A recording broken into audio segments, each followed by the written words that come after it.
Gen Alpha are those born between the year 2010 to 2024. The youngest of them are still being born. Gen Beta is non-existent at this point. We have to wait until 2025 for that. However, we already have a glimpse into at least what the oldest Gen Beta is going to be like. For that, we just have to look at the iPad kids of Generation Alpha. They're essentially dopamine-addicted zombies who are mostly situationally unaware and hyper-reactive. They have a lot of trouble with emotional regulation because their parents shove an iPad in their faces at the slightest sign of distress. I have personally witnessed this myself. I was waiting to see my doctor in the waiting room area and a kid came out crying. His mom pulled out a phone, gave it to the kid, and he immediately stopped crying. The kid looked about 4 years old. I don't think he was crying about not having access to the device. Millennials, who make up most of Gen Alpha's parents, have a much softer approach to parenting. They pride themselves in breaking the generational trauma, but in return let their kids walk all over them, and couldn't bear to let their kids cry from boredom or pain, even just a little. It's okay to feel overwhelmed. You're ready to get up now?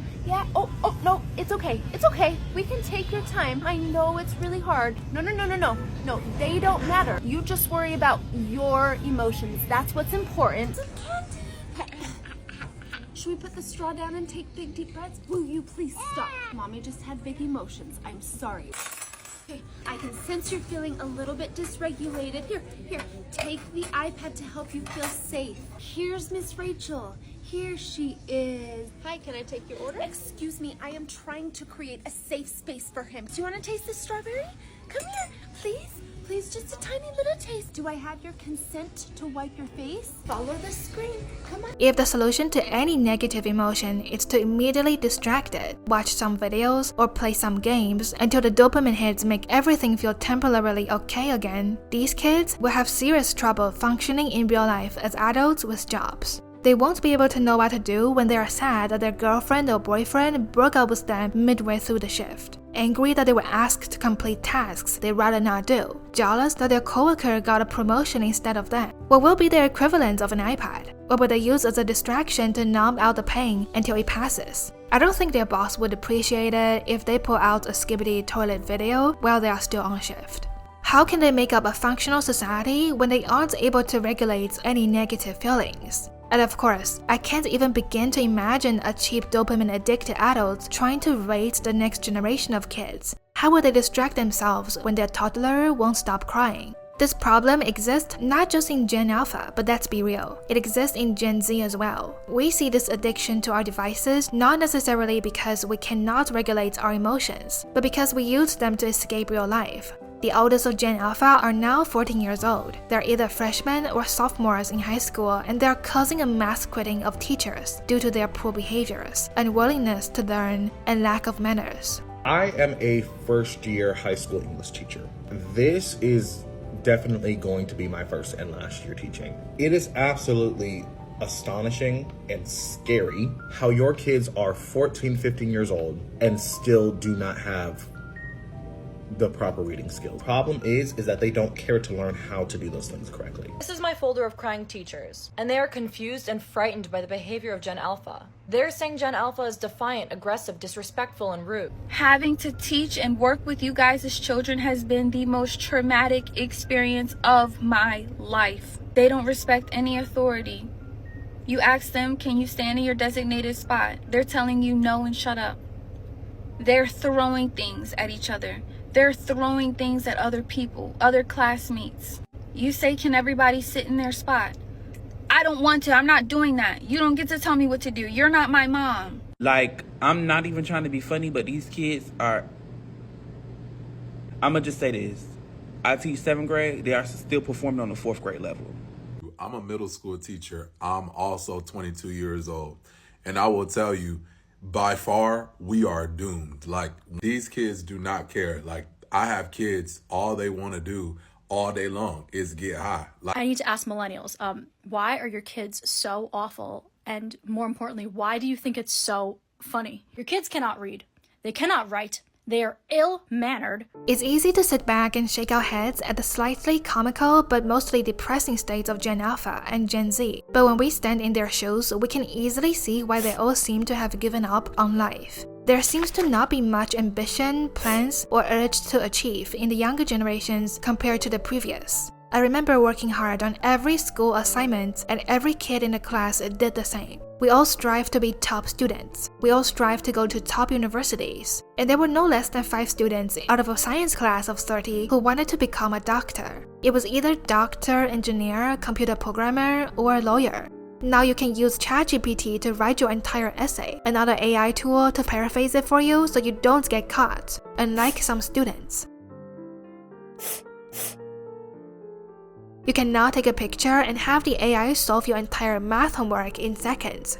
I remember seeing a feature like this when I was in high school on a chemistry site, but it didn't work at all. I think some millennials remember that they used to say, you won't always have a calculator in your pocket, so you need to learn math. Well, that saying has not aged well. Imagine that you do the work, you write your own essay, you solve the equations yourself, and you get a lower grade compared to somebody else who used AI to help them with the assignment. What's the point of all that hard work? I don't want to dive into this too much, but there's another way AI can be misused at school. There have been multiple cases of teen girls being harassed at school due to circulating AI-generated videos of them doing inappropriate things that they have never done in real life. These videos are ruining innocent people's lives. Their only mistake was to show their faces at school. These incidents no doubt add to the growing paranoia and anxiety that kids experience today. Anxiety that for sure will be mediated by some brain-dead scrolling. Can I just say how glad I am to be done with school? The ease of access to AI tools that prevent students from actually doing the work is one factor why there's no urge to learn anymore.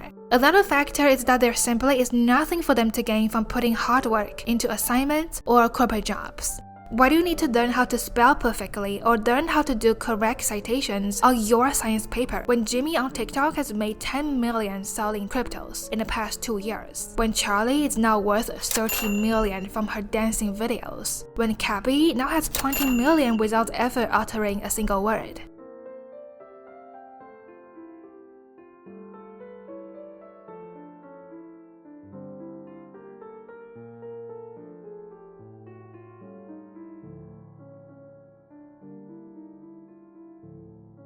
We live in a world where work that has actual value, such as doctors, teachers, engineers, bus drivers, and pilots, get paid less than social media influencers with no actual skills or talents. Now, to be fair, the examples I mentioned previously, maybe they do have actual skills. I'm not saying these are exactly about them, but there are a lot of influencers who do nothing but post pretty pictures of themselves or cringe-worthy content on social media, and these people are far more ahead financially than their peers who are still struggling through school.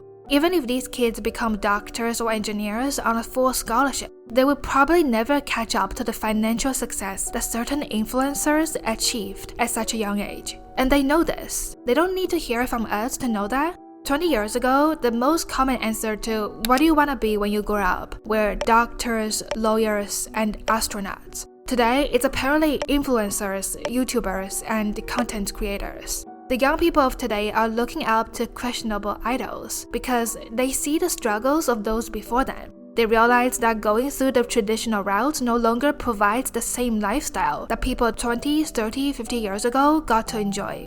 When you realize that you can get rich without spending years to get a degree and then decades climbing the corporate ladder, when you realize that a corporate job would never pay you enough to actually enjoy your life, save for a house, get married, raise a family, and retire at a reasonable age, of course, you'd adjust areas of your efforts accordingly. I cannot stand how the news has been dogging Gen Z and calling them lazy for not wanting to work a 9-to-5 for the rest of their lives. Let me put it in perspective for everybody who's a little confused here, okay? I work 5 days out of the week, 40 hours a week, okay? I do not make enough to live on my own. I would not make enough to pay rent, water, electric, and eat. All by myself. I would not be capable of doing that. 20 years ago when you were getting started, you could live on your own.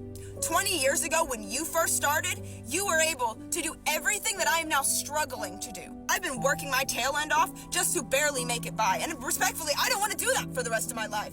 I don't want to work my tail end off, wasting all of my life working just to barely be able to pay my bills. What are we working towards at this point? Like, what do we keep doing all of this for? Fighting their hardest to push the retirement age to 70. By the time we're close to that, what, just work till death, I'm assuming? I don't even know. Kids are looking at young adults of today. They are seeing young adults living with their parents at 27, unable to move out, have kids, afford a vacation, struggling to pay back their student loans, grocery bills, and car payments, while working 40 or more hours per week. After spending years in school getting a bachelor's degree, only to be told it's not really something special or advantageous anymore because every other candidate has it. Why does no one prepare you for how genuinely fucking crazy living with your parents as an adult will make you feel? Especially when you've already lived on your own for like a significant amount of time and you end up moving back in with your parents. Living at home is like literally the most frustrating thing in the world. And like, I feel so ungrateful for like the way that I'm feeling, because I know that I'm like lucky that at least I like have a home to go to after I like left my job. Like, I'm really lucky, but at the same time, like, it just contributes to like so much of like a loss in identity and like a loss in independence. Not to mention, like, I don't see my fucking friends anymore. Like, I genuinely can't just go like grab a coffee with someone after work. Don't even get me started on like the fact that you probably can't even date anyone because your parents are like all up in your business and like you've nowhere to like, no space to bring them into. I feel so stupid for complaining about all of this. You know you're in the United States of America when you can buy this little amount of food and it costs you what it just cost me. I bought a bottle of coconut water, 2 things of mangoes, 2 things of blackberries, 2 things of raspberries, a thing of blueberries, some seaweed, and some seeded grapes for $70.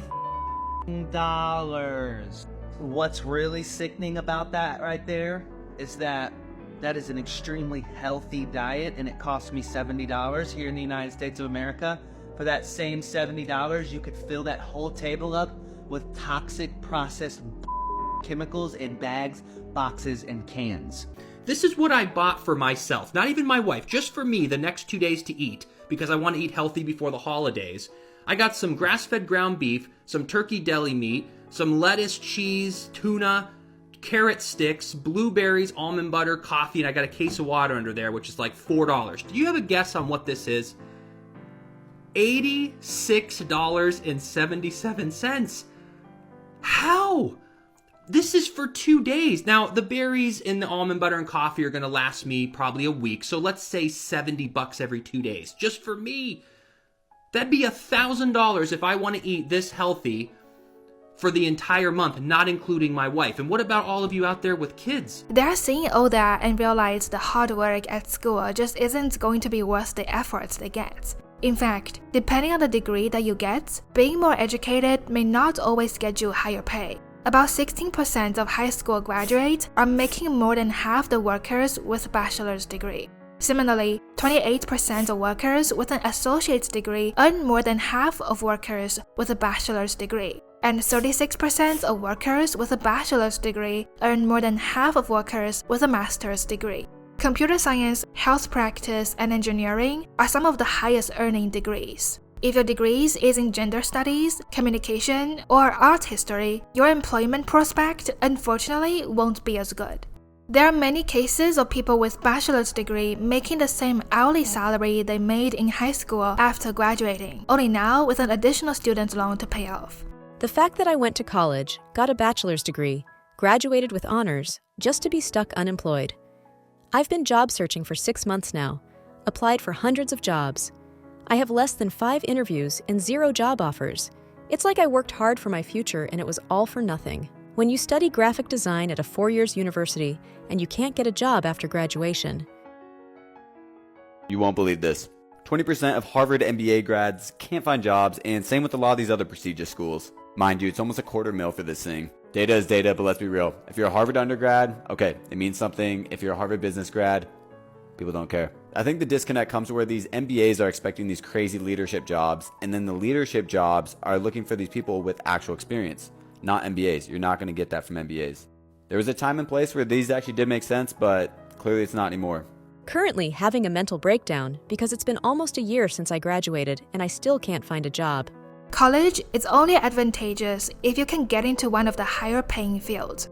But of course, as more and more people flock to fields that supposedly make more, it can easily drive down the salary for everyone. It's already happening in the tech sector. Many Gen Z were told that computer science is where the money is at, and everyone flocked to become computer programmers in the past decade. Now with coding AI tools such as ChatGPT and Copilot, it has made programmers more redundant. Even a computer science degree can no longer guarantee you jobs.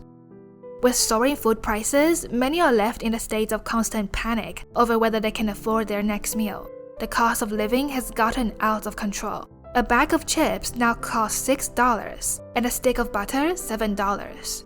According to a 2022 data, 50% of renters in the US are cost burdened by their rent. You are cost burdened if you pay more than 30% of your income to rent. A large percentage of them are paying over 50% of their income to rent. People pay so much money for rent every month, yet they are barely at home because they have to spend most of their time working to pay for their rent. Nikki Haley, former governor of South Carolina, has proposed a plan to raise the retirement age to 71, as if the current 67 years old is not old enough to retire. The average lifespan of Americans is currently 76 years old, and it's surprisingly in decline despite all the advancements in healthcare and pharmaceutical investments in the past few decades. For the first time in history, younger generations are expected to pass away at an earlier age than their parents from the previous generation. From an average life expectancy of 78.9 years in 2019 to 76.1 years in 2022. The life expectancy for American men is 6 years lower at 73 than American women at 79. That leaves just 2 to 8 years of freedom in retirement if you reach an average lifespan. Those years will likely be filled with bedridden illnesses and dementia. We really are expected to work until we drop dead at our desks. On top of it all, we are on the brink of World War III and a potential civil war in America.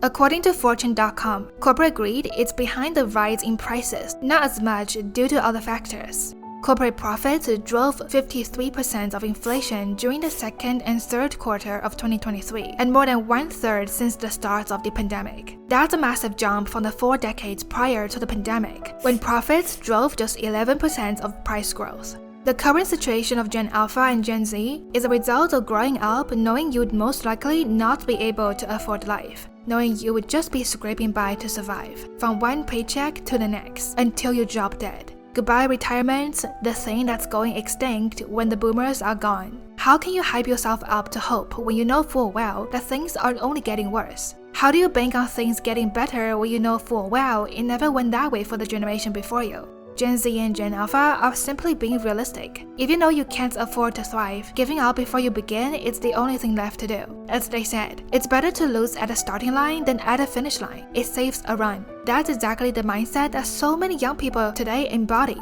They know everyone is lying to them. The politicians are all working against the people for their own benefits. They know they most likely are not going to have much money no matter what jobs they work at. They're not going to be able to retire. If working harder cannot get you a lifestyle where you don't have to pinch every penny, then you might as well not work that hard at all.